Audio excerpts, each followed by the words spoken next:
En nuestra última sesión vimos la parábola del fariseo y el cobrador de impuestos y consideramos el tema completo del perdón y su relación con nuestra justificación. Ahora, en esta sesión vamos a ver otra parábola que también se enfoca en este asunto del perdón y en otro asunto que es un poco atemorizante, yo creo, para todos nosotros. Y ese asunto se encuentra en el capítulo 18 del Evangelio de Mateo y se llama la parábola de los dos deudores. Oigamos esta parábola. Y Pedro se acercó a él y dijo: Señor, ¿cuántas veces perdonaré a mi hermano que peque contra mí? ¿Hasta 7? Jesús le dijo: No te digo hasta 7, sino aún hasta 70 veces 7. Por lo cual el reino de los cielos es semejante a un rey que quiso hacer cuentas con sus siervos. Y comenzando a hacer cuentas, le fue presentado uno que le debía 10,000 talentos. A éste, como no pudo pagar, ordenó su señor venderle y a su mujer e hijos y todo lo que tenía, para que se le pagase la deuda. Entonces aquel siervo postrado le suplicaba, diciendo: Señor, ten paciencia conmigo, y yo te lo pagaré todo. El señor de aquel siervo, movido a misericordia, le soltó y le perdonó la deuda.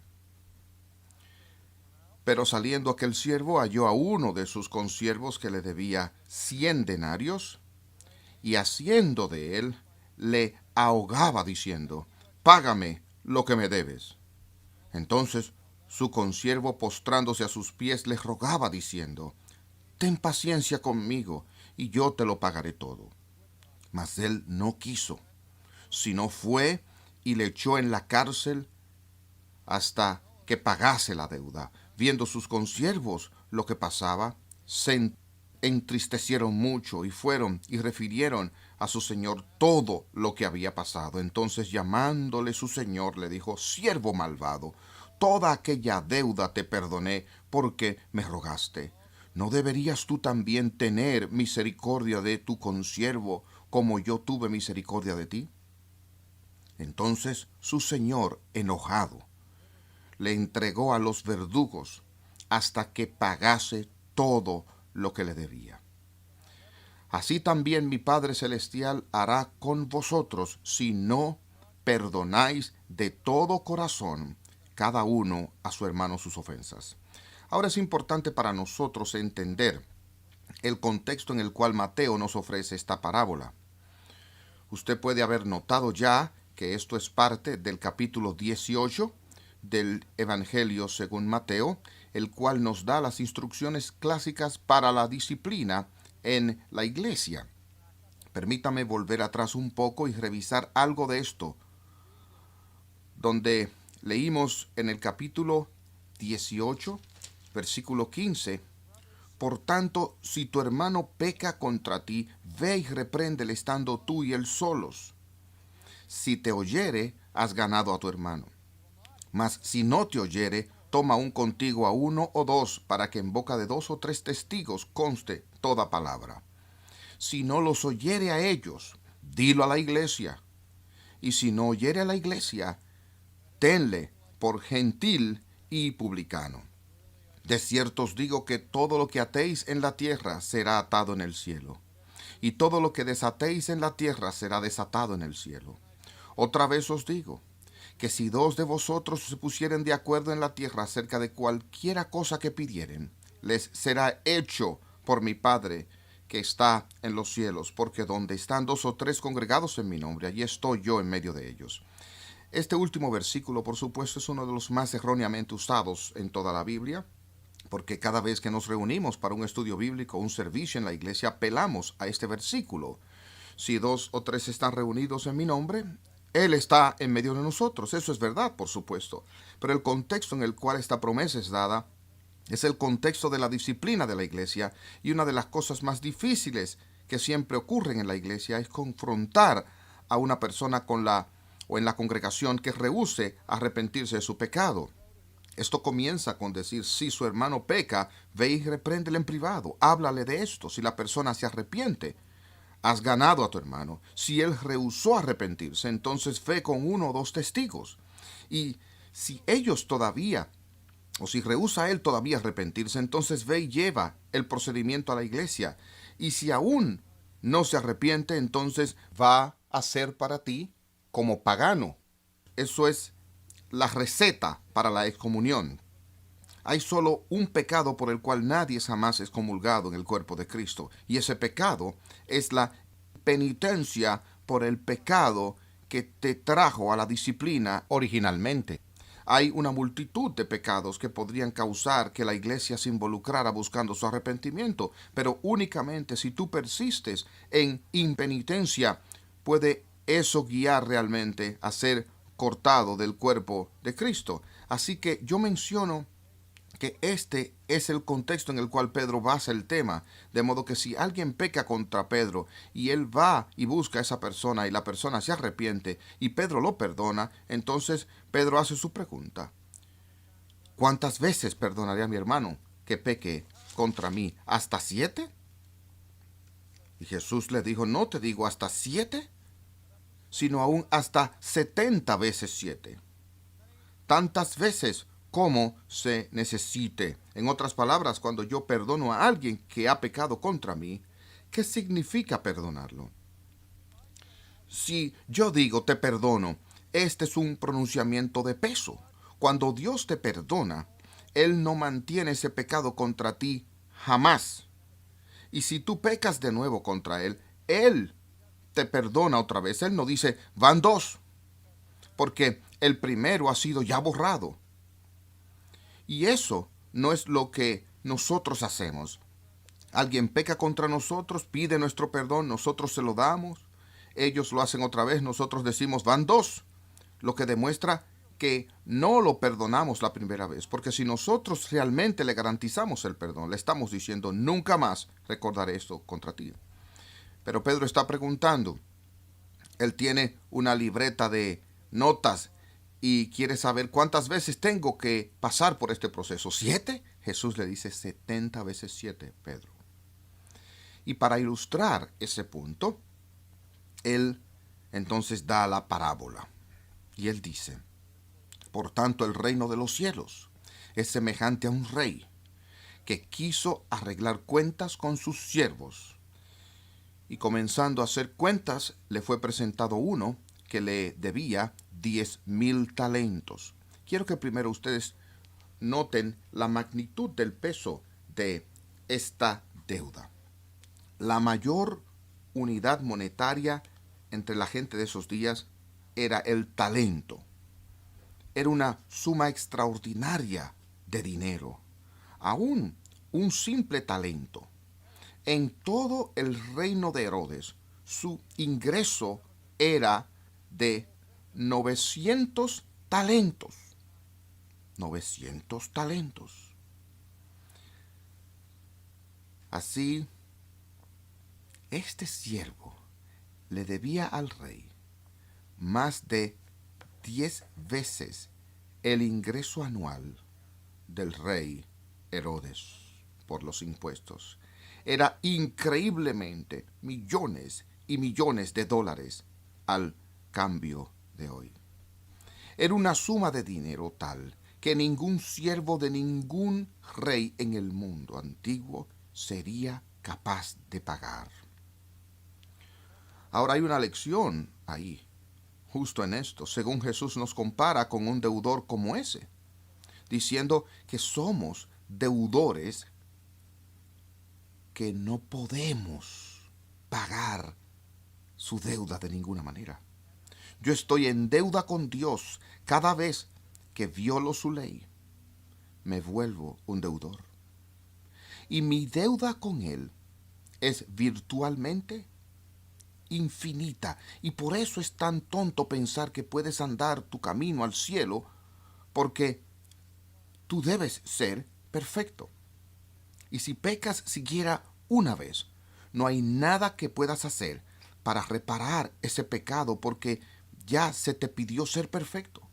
Así que estamos en esa posición de ser deudores que no tienen ninguna posibilidad de pagar sus deudas.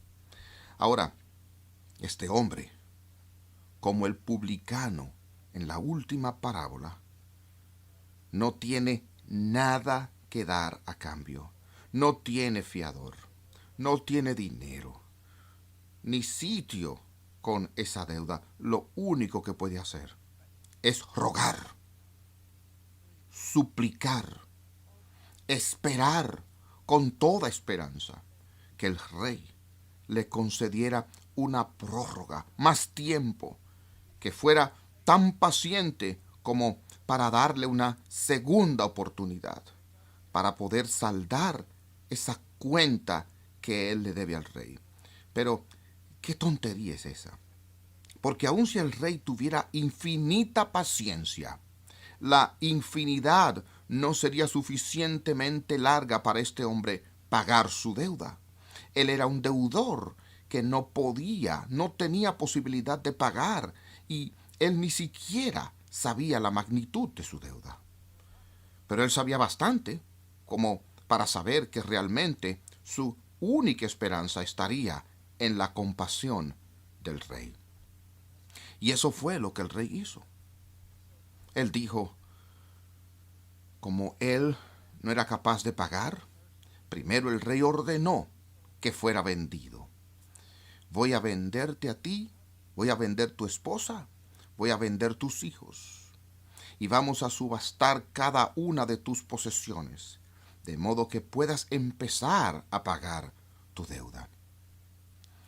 Entonces aquel siervo postrado le suplicaba diciendo, Señor, ten paciencia conmigo y yo te lo pagaré todo.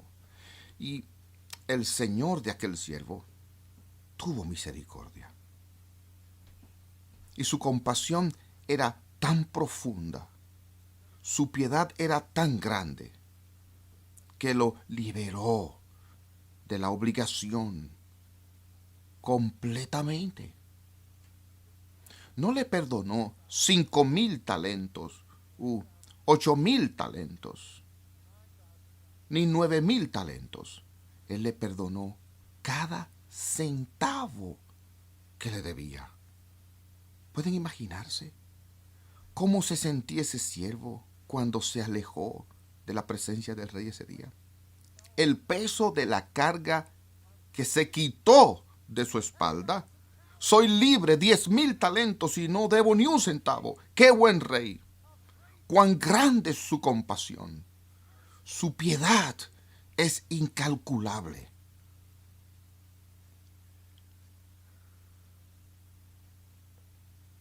Así, al cruzar por la puerta,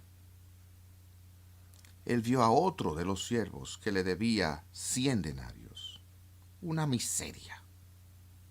El salario de un par de días que el hombre podría haber pagado muy fácilmente. Pero él demandó el pago y, agarrándolo, le apretó la garganta y empezó a asfixiarlo diciéndole, págame lo que me debes. Así su compañero cayó a sus pies en una postura de súplica lastimosa y le dijo, por favor, ten paciencia conmigo y yo te pagaré todo. ¿No es interesante que Jesús tiene a este segundo siervo usando las mismas palabras que el primero usó con el rey? Ten paciencia conmigo y yo te pagaré todo. Y él no la tuvo, pero fue y lo metió en la cárcel hasta que él pagase la deuda. Ahora, este acto intransigente de ingratitud, esta falla de compartir siquiera una pequeña parte de la compasión que el primer siervo recibió del rey, no fue pasado por alto por sus amigos, ellos lo vieron agarrar al hombre por la garganta. Ellos lo vieron arrojarle en la prisión. Y ellos tenían que hablar de eso. Este es el hombre más malagradecido del mundo. Y así ellos se entristecieron y vinieron y le dijeron a su señor todo lo que había pasado. Entonces el señor llamó al primer siervo y le dijo: tú, siervo malvado, te perdoné toda tu deuda porque me suplicaste. ¿No deberías haber tenido compasión de tu consiervo igual que yo tuve piedad contigo? Entonces su señor, enojado, le entregó a los verdugos hasta que pagase todo lo que le debía. Primero, él fue amenazado con justicia y luego recibió misericordia. Él despreció la gracia del rey, y al desperdiciar esa misericordia, amigos, él tuvo justicia. Esta es una lección suficiente para mantenernos pensando en la gracia de Dios cada día de nuestras vidas. Porque en el momento en que la demos por sentado, en ese instante rechazamos ser un conducto para la gracia real que nos ha salvado. Entonces solo podemos esperar recibir nada menos que la justicia de Dios de sus manos. Y así Jesús aplica la parábola de esta forma, diciendo: así mi Padre Celestial también, así también hará con vosotros si no perdonáis de todo corazón cada uno a su hermano sus ofensas. Ahora, hay mucha confusión y malentendido acerca de la idea completa del perdón entre los cristianos. Yo oigo siempre gente con la idea de que el Nuevo Testamento requiere a los cristianos perdonar a la gente que peca contra ellos unilateralmente, sea que la gente se arrepienta o no. Pero tenemos que dar un perdón incondicional a cada uno que peca contra nosotros. No estoy seguro de dónde viene esa idea. Puede venir en parte del espíritu que fue mostrado por nuestro mismo Señor cuando Él estaba en medio de su ejecución por aquellos que lo despreciaron. Él oró al Padre por su perdón. Padre, perdónalos porque no saben lo que hacen. Ahora, ciertamente, desde ese episodio podemos garantizar por el ejemplo de Jesús que ciertamente tenemos el derecho de perdonar la gente unilateralmente y no requerir arrepentimiento de su parte. Podemos ser tan generosos si lo deseamos, pero eso no significa que sea un requerimiento. Si fuera un requisito dar perdón unilateralmente a cualquiera que haya pecado contra nosotros, entonces la sesión anterior completa de Mateo 18 no tendría sentido absolutamente. No habría disposición o lugar para la disciplina en la iglesia. No habría previsión para ir donde cualquiera y confrontarlo por pecar contra nosotros. De modo que usted no está obligado, si alguien cristiano en su iglesia le roba su cartera o su carro, para entonces decir: bueno, te perdono, hermano, usted tiene todo el derecho de llegarse a él y decirle: tú me has agraviado, devuélveme mi carro, o tú me has agraviado, y pedirle arrepentirse si no lo hacen. Entonces usted sigue el resto de las instrucciones dadas en el capítulo 18 de Mateo, donde trae testigos y así sucesivamente. Así de nuevo, si usted es requerido en cada ocasión para perdonar unilateralmente e incondicionalmente, ese proceso completo no tendría ningún sentido. Pero aquí está lo que es obligatorio. Si usted confronta a su hermano que ha pecado contra usted y él se arrepiente, entonces usted debe perdonarlo. Debemos permanecer deseosos de perdonar cualquier insulto, cualquier ofensa que cualquiera nos haya hecho en cualquier momento. Si ellos se arrepienten de ese pecado.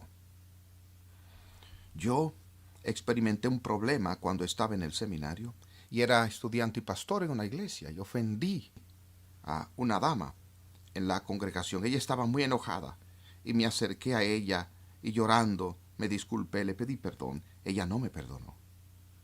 Teníamos un ex misionero en China de 85 años, quien había pasado 50 años en China, 5 años en un campo de concentración, separado de su esposa que estaba en otro campo de concentración, uno de los hombres más piadosos que he conocido en mi vida. Volví a ver a la señora y por segunda vez lloré y le dije, perdóneme, por favor.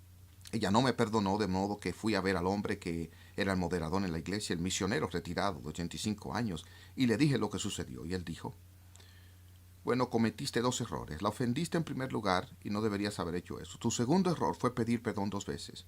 Cuando fuiste y te arrepentiste y ella rehusó perdonarte, entonces las brasas de fuego estaban en su cabeza, no en la tuya. Y así cuando ofendemos a alguien, estamos llamados a arrepentirnos y pedir perdón. Pero igualmente si ellos nos ofenden y vienen y piden perdón, no 7 veces, sino 70 veces 7, tenemos que estar listos con la misma compasión que fue manifestada por este rey, quien perdonó a su siervo de multimillones de dólares que él no tenía posibilidad de pagar. El cristiano tiene que ser una persona con un espíritu de perdón, consintiendo los rencores y permitiendo que la amargura crezca en tu vida. Es una de las cosas más destructivas que alguna vez podemos hacer.